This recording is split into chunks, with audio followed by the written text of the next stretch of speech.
Hi, welcome to simple things. ഇന്ന് നമ്മൾ ഉണ്ടാക്കാൻ പോകുന്നൊരു ബാജിക്കറിയാണ്. അപ്പോൾ ചട്ടി വെക്കുക, ലേശം എണ്ണ ഒഴിക്കുക, കടുക് പൊട്ടിക്കുക.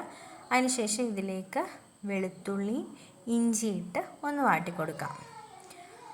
വാടി വരുമ്പോഴത്തേക്ക് നമുക്കിതിലേക്ക് സവാള അരിഞ്ഞതും ഒരു പച്ചമുളക് കീറിയതും കൂടി ഇട്ട് നന്നായിട്ട് വാട്ടി കൊടുക്കാം.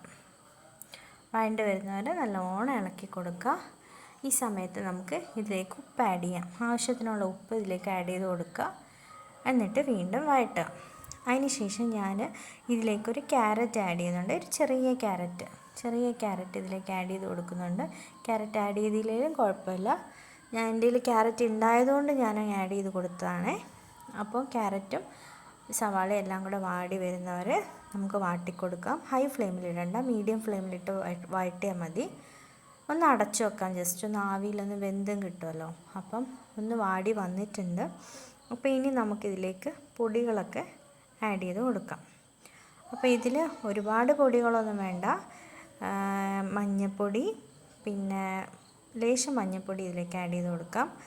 അതിന് ശേഷം ലേശം മല്ലിപ്പൊടി, പിന്നെ അതിന് ശേഷം കുരുമുളക് പൊടി, പിന്നെ ഒരു ലേശം ഗരം മസാല. ഇത്രയും സാധനങ്ങൾ മതിയേ. അതൊന്ന് ജസ്റ്റ് അതിൻ്റെ പച്ചമണം മാറുന്നവരെ നമുക്ക് വാട്ടിക്കൊടുക്കാം.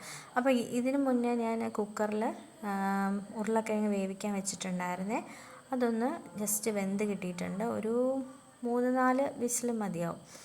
വെന്തത് നല്ലോണം ഉടച്ചെടുത്തിട്ടുണ്ട്. നല്ലോണം ഒടിച്ച് കൊടുക്കുന്നുണ്ട് അതിൻ്റെ ഇടയ്ക്ക്. അപ്പോൾ ഉടഞ്ഞതിന് ശേഷം നമുക്കിതിലേക്ക് തേങ്ങാപ്പാൽ ആഡ് ചെയ്ത് കൊടുക്കാം. 2ാം പാലാണ് ആഡ് ചെയ്യുന്നത്.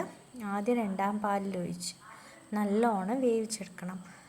നല്ലോണം തിളച്ച് വെന്ത് വറ്റി വരുന്നവരെ നമുക്ക് വെയിറ്റ് ചെയ്യാം.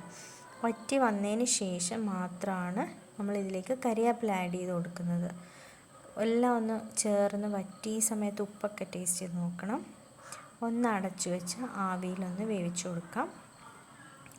ഒന്ന് വെന്ത് പറ്റി വരുന്നവരെ നമുക്ക് വെയിറ്റ് ചെയ്യാം. അതിന് ശേഷം നമുക്കൊന്ന് അടപ്പ് തുറന്ന് നോക്കാം. വെന്ത് പറ്റി വന്നതിന് ശേഷം ഇനി നമുക്കിതിലേക്ക് 1ാം പാൽ ആഡ് ചെയ്ത് കൊടുക്കാം. 1ാം പാൽ ഓൾറെഡി പിഴിഞ്ഞ് മാറ്റി വെച്ചിട്ടുണ്ടായിരുന്നേ. അപ്പോൾ ഇതിലേക്ക് 1ാം പാൽ ഒഴിച്ച് കൊടുക്കാം. 1ാം പാൽ ഒഴിച്ചതിന് ശേഷം നമുക്ക് ഒരുപാട് തിളയ്ക്കാൻ വേണ്ടി വെയിറ്റ് ചെയ്യണ്ട. ജസ്റ്റ് ഒന്ന് ചൂടായി ഒന്ന് 2-3 തിള വന്നാൽ മതി. ഒരുപാട് തിളച്ച് പൊങ്ങണ്ട. അപ്പോൾ ഇത്രയേ ഉള്ളൂ.